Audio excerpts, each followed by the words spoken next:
Guys, how are you all? Hope all doing well. I am Tanuja Takwal and welcome back to my channel Women's Natural Health Care.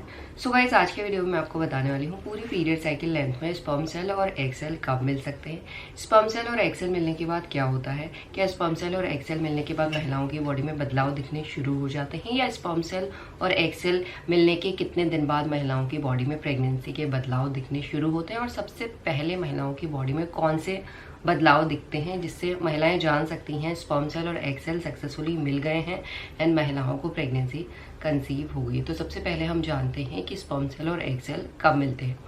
देखिए क्या होता है guys, हर महिला की जो period cycle length होती है वो अलग अलग होती है।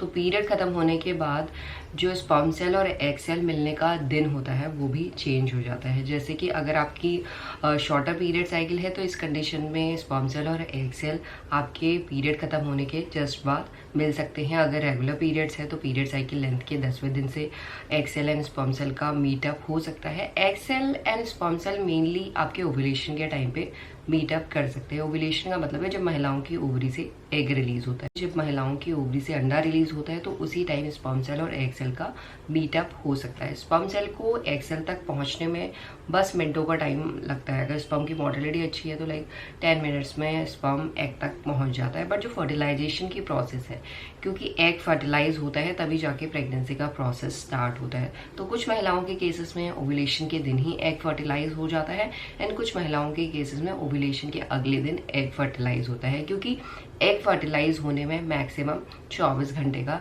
टाइम लगता है। तो जब सक्सेसफुली एग फर्टिलाइज हो जाता है तो वो बनता है जाइगोट, और जाइगोट बहुत सारे सेल्स में डिवाइड होना शुरू हो जाता है और वो मूव करता है फैलोपियन ट्यूब से। जब मूव करने के बाद फैलोपियन ट्यूब से पहुंचता है महिलाओं की यूट्रन वॉल पे, यानी जो गर्भाशय की दीवार आपकी हर महीने बनती है, जो शो करती है कि आपकी बॉडी प्रेगनेंसी के लिए तैयार हो रही है। तो वहाँ पे जब फर्टिलाइज एग पहुँचता है तो वो बन जाता है ब्लास्टोसिस्ट, और ब्लास्टोसिस्ट जब सक्सेसफुली गर्भाशय की दीवार में बरो होता है, इम्प्लांट होता है, चिपकता है, तब जाके महिलाओं की प्रेगनेंसी की शुरुआत होती है।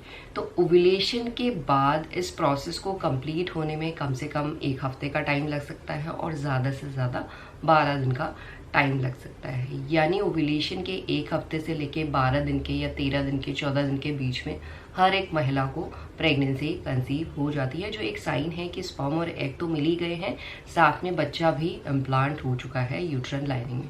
तो गाइस, जब ये प्रोसेस सक्सेसफुली महिलाओं की बॉडी में होती है तो सबसे पहले यानी पीरियड डेट से अराउंड 10 दिन पहले आपको अपनी बॉडी में चेंजेस दिखना शुरू हो जाते हैं। कई महिलाओं की बॉडी में उनकी इंटेंसिटी बहुत ज़्यादा कम होती है तो महिलाओं को समझ नहीं आता है, बट धीरे धीरे जैसे जैसे महिलाओं की प्रेगनेंसी ग्रो होती है तो प्रेगनेंसी के लक्षणों की इंटेंसिटी भी ज़्यादा होती है, तो महिलाएं तब जान पाती हैं। बट गाइज, अगर आप अपनी बॉडी को सही तरीके से वॉच कर रहे हैं तो आप जान सकते हैं कि एग और स्पर्म मिले हैं या नहीं मिले, क्योंकि जब एग और स्पर्म मिलते हैं, एग फर्टिलाइज होता है तो वहीं से प्रेगनेंसी की प्रोसेस स्टार्ट हो जाती है।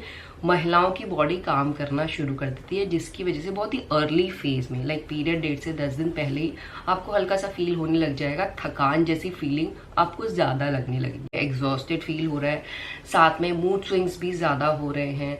कभी आप अचानक से खुश हो जाती हैं, कभी अचानक से दुखी हो जाती है, कभी इरिटेशन बहुत ज़्यादा होने लगती है। इरिटेशन भी इसलिए होती है क्योंकि बॉडी बहुत ज़्यादा काम कर रही होती है, साथ में हार्मोन का फ्लक्चुएशन भी हो रहा होता है, तो उसकी वजह से महिलाओं में ये चेंजेस बहुत ही अर्ली फेज में दिखना शुरू हो जाते हैं। और इसके अलावा महिलाओं की बॉडी में ओव्यूलेशन के बाद ही प्रोजेस्टेरॉन हार्मोन काम करना शुरू कर देता है। देखिए, प्रोजेस्टेरॉन हार्मोन का मेन काम होता है प्रेगनेंसी को सस्टेन करना। एम्ब्रियो की ग्रोथ एंड डेवलपमेंट के लिए प्रोजेस्टेरॉन हार्मोन बहुत ज़्यादा ज़रूरी है। तो प्रोजेस्टेरॉन हार्मोन प्रेगनेंसी कंसीव करने में बहुत तेज़ी से प्रोजेस्टेरॉन हार्मोन का लेवल इंक्रीज होता है, जिसकी वजह से आपको देखिएगा आपके नाभि के नीचे से टाइटनिंग सी फीलिंग ज़्यादा आपको फील हो रही है, कभी होती है फिर अचानक से अपने आप सही हो जाती है।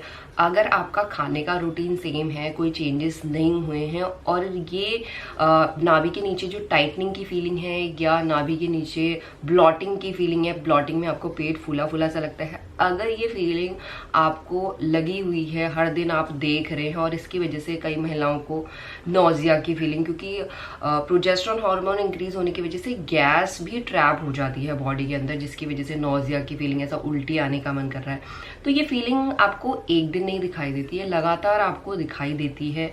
ऐसा नहीं है कि पूरे दिन भर दिखाई देगी, कुछ टाइम के लिए दिखाई देती है, फिर अपने आप नॉर्मल हो जाती है, फिर कुछ टाइम के लिए आपको दिखाई देती है। मेनली ये जो फीलिंग है आपको पूरे दिन भर में कभी भी दिखाई दे सकती है, बट जो नॉजिया एंड वॉमिटिंग की फीलिंग है जनरली जब आप मॉर्निंग में उठते हैं तो आपको ज़्यादा नज़र आती है, और इसके साथ साथ आपको नाभि के नीचे हल्का हल्का सा पेन होना भी शुरू हो जाता है, जिससे आपको लगेगा कि आपको पीरियड्स आने वाले हैं, बट पीरियड्स नहीं आते हैं। ये जो पेन होता है ये बहुत ज़्यादा माइल्ड पेन होता है, और आपकी पीरियड डेट भी इस कंडीशन में मिस हो जाती है। और इसके साथ साथ महिलाओं की बॉडी रिलैक्सेंट हार्मोन को प्रोड्यूस करना शुरू कर देती है, जिसकी वजह से महिलाओं में कमर दर्द की प्रॉब्लम शुरू हो जाती है। कमर दर्द मेनली आपका लोअर साइड पे होगा, और वो एक ही साइड पे होता है, या तो लोअर बैक में होगा, या लोअर मिडिल में होगा, या लेफ्ट राइट किसी भी साइड पे हो सकता है। कमर दर्द के अलावा महिलाओं के पाँव में भी दर्द होना शुरू हो जाता है, और पाँव में दर्द होना बहुत ही कॉमन सी बात है। अगर आप कोई ज़्यादा फिजिकल एक्टिविटी कर रहे हैं, या ज़्यादा चल लिए, या कुछ ज़्यादा काम कर लिए, तो पाँव में दर्द होना शुरू हो जाता है। But guys,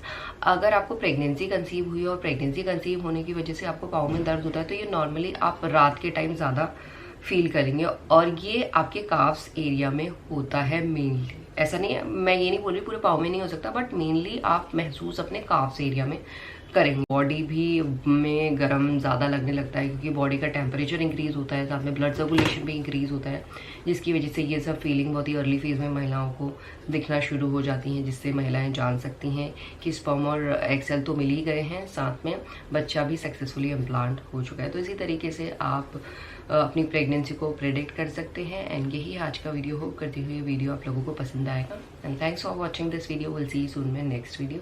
till then bye.